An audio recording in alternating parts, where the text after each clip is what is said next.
त्या अगोदर मी तुम्हाला काही चित्र दाखवतो, काही वस्तू दाखवतोय.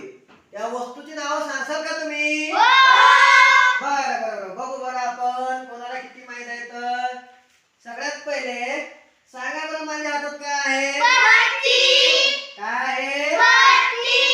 बरं पट्टी लहान आहे की मोठी? बरं बरं अजून काही वस्तू दाखवतो तुम्हाला, लक्ष ठेवा सगळेजण. आता सांगा बरं माझ्या हातात काय आहे? काय आहे? संख्या रेषा आहे. ही छोटीशी आहे की मोठी मुलांनो? छोटीशी आहे. शाबास. अजून काही वस्तू दाखवतोय ज्या माझ्याकडे मी आज तुमच्यासाठी आणलेल्या आहेत. हे सांगा बरं माझ्याकडे काय आहे? काय आहे? काय ते माझ्या हातात सांगा. काय आहे? हे सांगा बरं काय आहे? काय आहे? पाटी. आणि पाटीवर आपण काय करत असतो? लिहित असतो. तर अशा अनेक वस्तूच्या माध्यमातून आज आपण एक नवीन घटक शिकणार आहोत आणि त्या घटकाचं नाव आहे भूमितीतील मूलभूत संबोध. काय आहे? तर या भूमितीतील मूलभूत संबोधामध्ये या सगळ्या घटकांचा उपयोग होणार आहे. तर ठिपक्याची रांगोळी काढूया. कशाची रांगोळी काढायची? ठिपक्यांची रांगोळी. पहा मी फळ्यावर काही ठिपके काढतोय.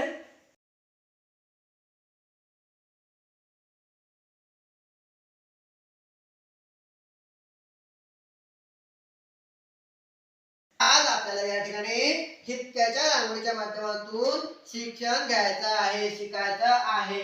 आता हे ठिपक्याच्या रांगोळी काढल्यामुळे आता हे ठिपके काय करायचे आपल्याला?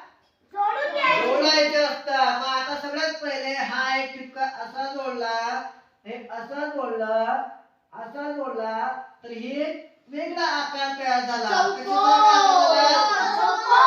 चौकोनासारखा आकार तयार झाला. ऐका मुलांनो, आता बघा मी एक अजून 2-3 ठिपके असे जोडतो तर या ठिकाणी कोणती आकृती तयार झाली?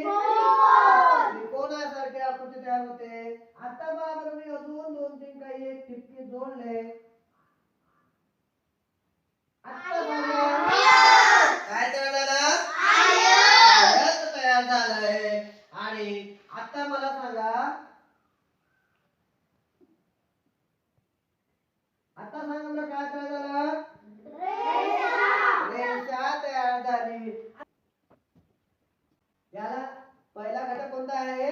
बिंदू. बिंदू म्हणजे काय रे? ठिपका. काय असतो? ठिपका. अगदी छोटासा जो ठिपका असतो त्या ठिपकाला आपण बिंदू असे म्हणतो. ज्या ठिपक्यापासून अनेक प्रकारच्या आपण काय काढल्या होत्या? आकृत्या काढल्या. आता आपण शिकलोय त्यानुसार बिंदू हे मण्यासारखे असतात, गोल असतात. हे जे कसे मणी कसे असतात बरं? गोल असतात. छोटे छोटे गोल असतात की नाही? सेम त्या मणी प्रमाणे बिंदू हे गोल असतात. आलं लक्षात? त्यानंतर दुसरा आणि अतिशय महत्त्वाचा घटक जो आहे तो आहे रेषा. काय आहे? रेषा. आता तुम्ही सांगितल्याप्रमाणे हे काय आहे ते मुलांनो? पट्टी. पण ही पट्टी पूर्ण रेषा आहेत का? नाही. मग आता रेषा कशी असते तर रेषा ही अखंड असते. तिला अमर्यादित असते, म्हणजे खंडित अशी रेषा नसते. अनेक बिंदू जर एकत्र मिळाले, अनेक छोटे छोटे बिंदू एकत्र आले तर त्यापासून जी एक रेषा तयार होते. ही दोन विद्यार्थी एकमेकांच्या विरुद्ध दिशेने चालतील त्यावेळेस एक सरळ रेषा तयार होते. कसे ते आपण पाहूया. झाली का एक सरळ रेषा? तर ही एकमेकांच्या विरुद्ध दिशेने आहे आणि दोन्ही रेषा ही जी दोरी जी आहे ही सरळ आलेली आहे. वाकडी आहे का मुलांनो? तिरकी आहे का? नाही. तर ही एका सरळ आलेली. यांनी जर दिशा बदलली जर तिरके झाले तर हे सुद्धा दोन्ही बाजू तिरक्या होतात. अशा पद्धतीनं तर याला म्हणतो आपण रेषा. काय म्हणतात? रेषा. सगळ्यात पहिला आपण काय शिकलो रे मुलांनो?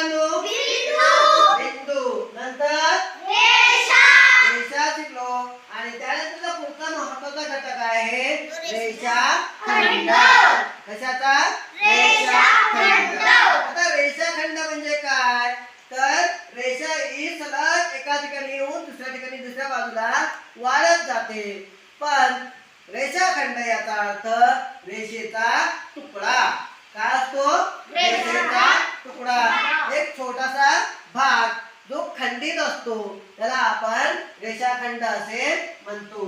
तर रेषाखंड कसं ओळखायचं बरं? यात दोन्ही रेषेसारखेच दिसतात की नाही?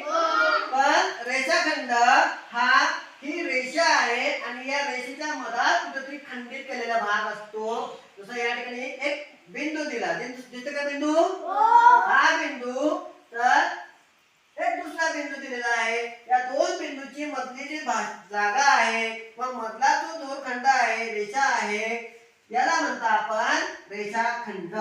तर या रेषाखंडाला नाव देऊ आपण ए आणि बी. अशा पद्धतीनं रेषाखंड ए आणि बी, ए बी नावाचा हा काय झाला? रेषाखंड. मात्र रेषा ही दोन्ही साईडनं वाढत जात असते. ती खंडित असते का? नाही. खंडित असते का? नाही. पण रेषाखंड हे कसं असते? खंडित असते. म्हणजे त्याचे तुकडे तुकडे करता येतात. म्हणजे ही आपली रेषा आहे. काय मुलांनो? रेषा. आणि याचे खंडित भाग कसे करायचे तर आपण पाहूया. विवेक ये बरं इकडं, इथं उभा राहा. ये इकडं खालून असा इथं उभा राहा बरं. हा इथं दोरी पकड. त्यानंतर तेजी ये बरं इकडं. शाबास, इथं दोरी पकड. Very good. आता पहा, एक अखंड दोरी होती का? पण या दोरीचे 4 ते 5 तुकडे करण्यात आले. पहा, उज्ज्वलापासून तर विवेक पर्यंत झाले का एक दोरीचा तुकडा? म्हणजे हा झाला इथून इथपर्यंत खंडित भाग, एक छोटासा तुकडा. नंतर दुसरा तुकडा कुठून आला बरं?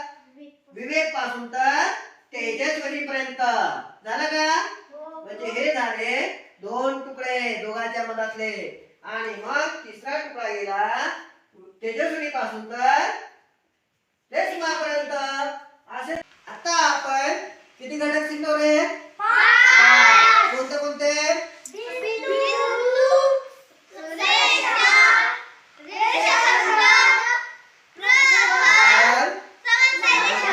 रेषा. तर या 5 घटकांवर छोटीशी एक आपण टेस्ट घेणार आहोत. आज आपण घटक क्रमांक 1 भूमितीतील मूलभूत संबोध हा अभ्यासला. आला का लक्षात सगळ्यांच्या?